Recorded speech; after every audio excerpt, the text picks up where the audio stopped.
नमस्कार दोस्तों, सीरियल आपकी नजरों ने समझा कि आज के एपिसोड में हम देखेंगे कि वनलता दर्श से कहती है कि जो लड़की अपनी सगी बहन की ना हो सकी वो भला तुम्हारी क्या होगी, एक दिन तुम्हें छोड़कर चली जाएगी, तुम देख लेना।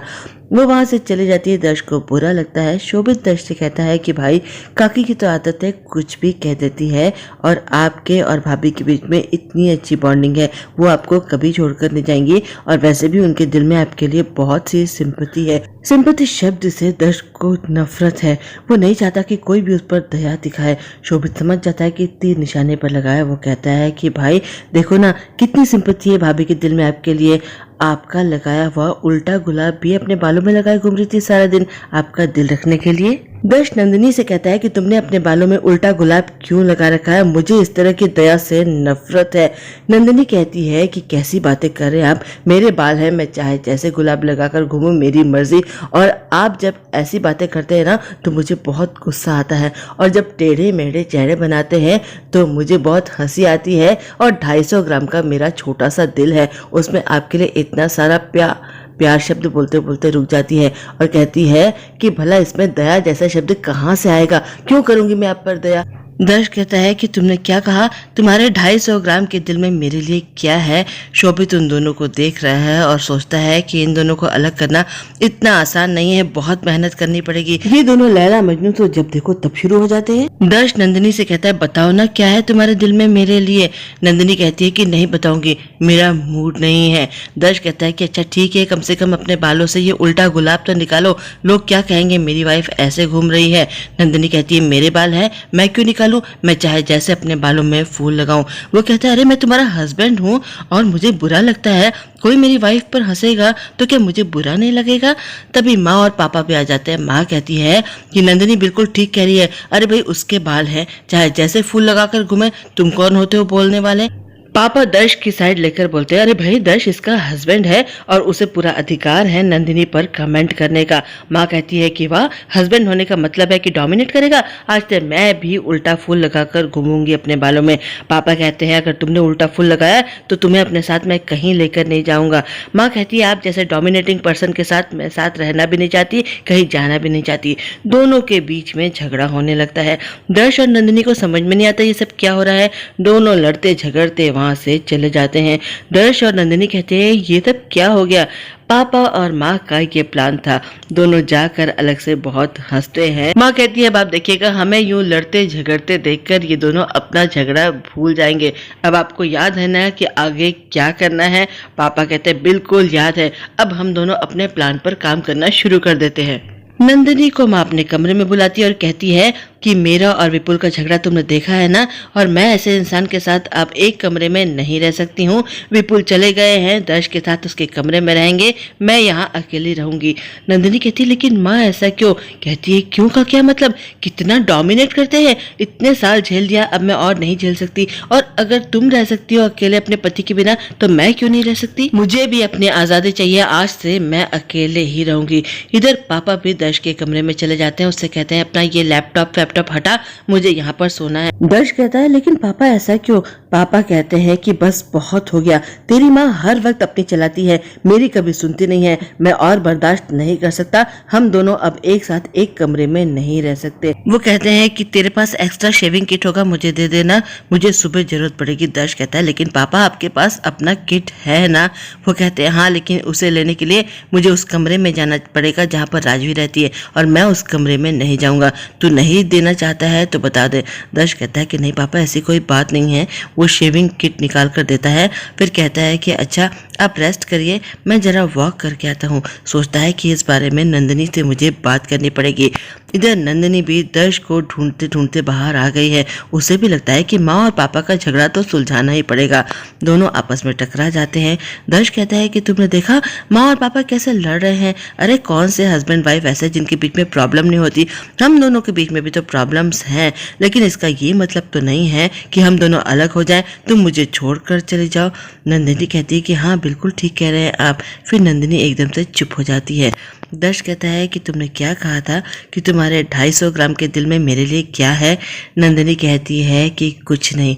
दर्श कहता है कि ठीक है, लेकिन इस कुछ नहीं को कभी भी कम मत होने देना मेरे लिए। शोभित उन दोनों की बातें सुन लेता है, एक बार फिर से फ्रस्ट्रेट होकर वहां से चला जाता है। दर्श अपनी आंखें मलने लगता है।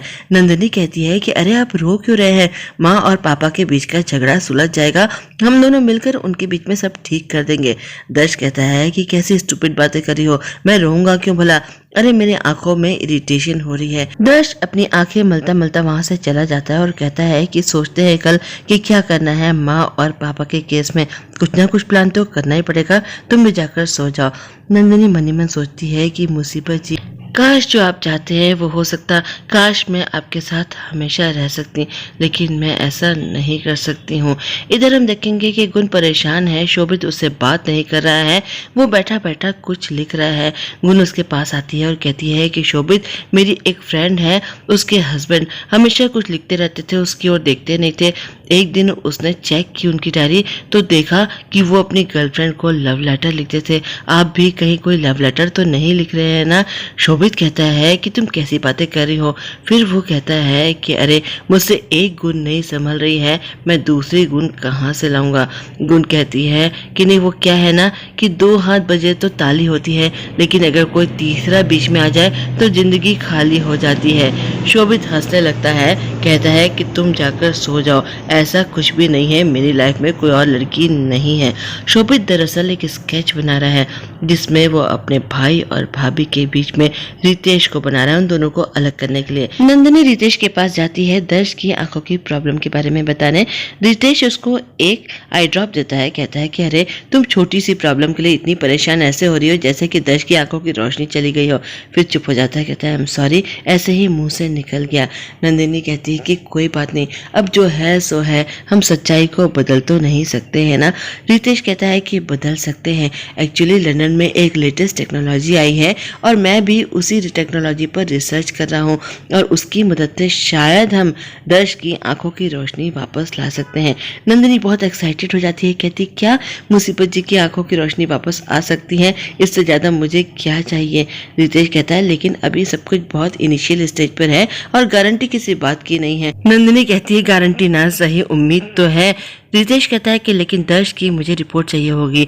नंदिनी सोचती है कि माँ और दर्श को भी बताना ठीक नहीं, वो झूठी उम्मीद पाल लेंगे। वो शोभित को फोन करती है रिपोर्ट्स के लिए। शोभित सुनता है तो उसकी खुशी का ठिकाना नहीं रहता, लेकिन फिर से एक बार उसे याद आता है कि उसकी और चार्मी की दूरी की वजह उसका भाई है।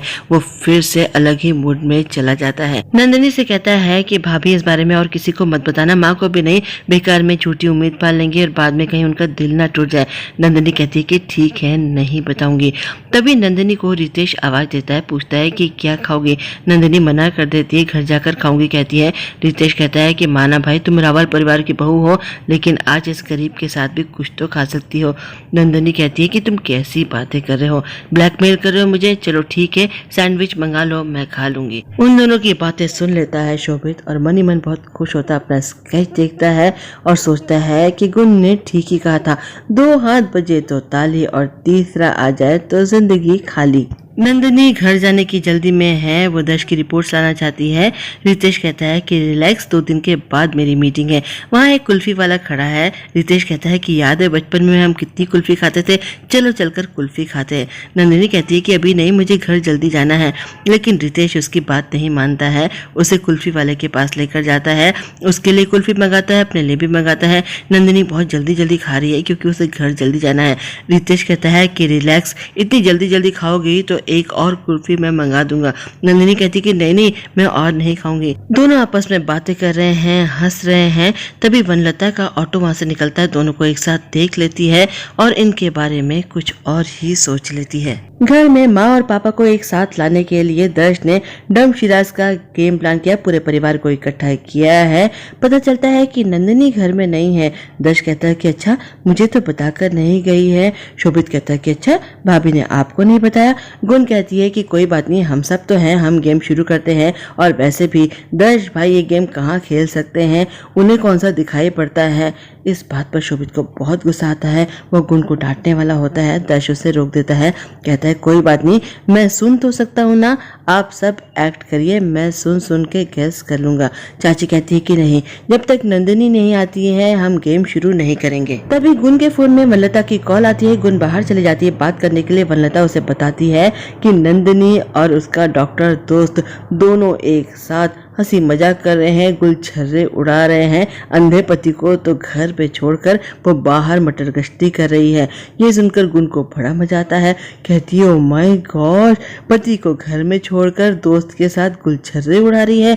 तभी देखती है कि दर्श पीछे से आकर खड़ा हो जाता है। उसने गुण और वनलता की बातें सुन ली, उसे बहुत गुस्सा आ रहा है। बस आज इतना ही। कल हम देखेंगे कि गुण दर्श से माफी मांगती है, लेकिन दर्श नंदिनी के बारे में ऐसी उल्टी सीधी बातें सुनने को तैयार नहीं है। उसे बहुत गुस्सा आ रहा है और तो और माँ को और शोभित को भी बहुत गुस्सा आता है। बस आज इतना ही।